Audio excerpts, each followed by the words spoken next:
Hey everyone, it's been a while since I did one of these videos, so I wanted to kind of give all of you an update on where we are with the bus. If you take a look back here, you'll notice that it's a lot cleaner than it was the last video.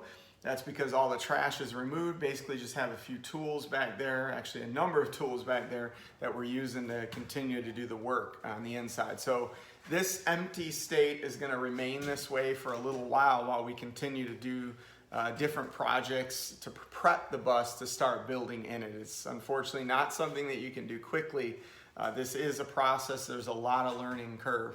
Hours and hours of watching videos and learning, asking others. A number of things need to happen before you can even begin many of the projects. So it's just sort of the nature of the beast when it comes to turning a bus into an RV, especially when you don't necessarily know your way around an engine or construction in general. So there is a learning curve for most that do complete this. But since then, you know, we've replaced the headlights, we replaced the turn signals with LEDs in the back.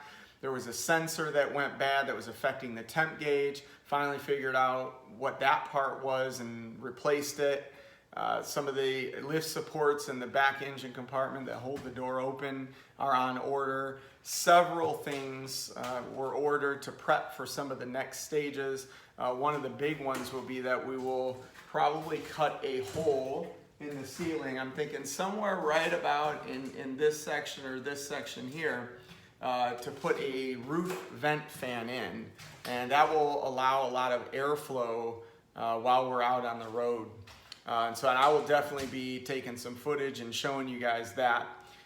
One of the more difficult things that I did since the last video was taking out the seat heaters. So the seat heaters used to be on the side right here. And I actually have some clips that I'll show you right in the middle of this video to kind of show you what it was like going through that. That was a bit challenging.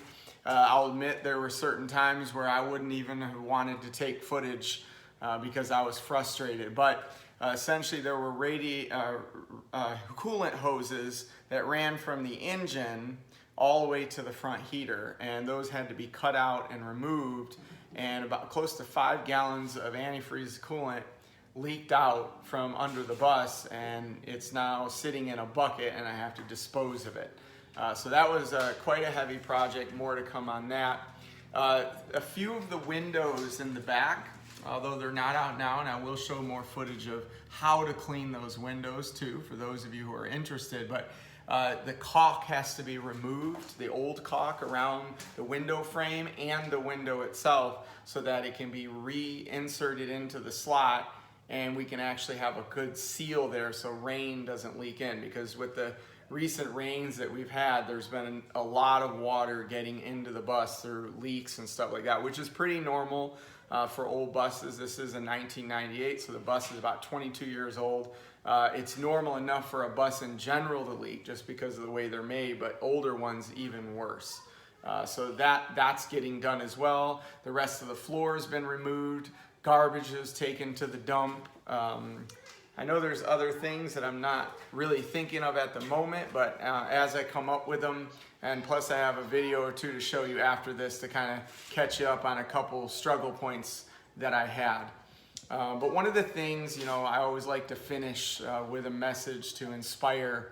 One of the things I learned throughout this process was that we need to have margin. Right, because there was a point in which I was doing this where I felt like just so overloaded. The demands of life were coming at me left and right.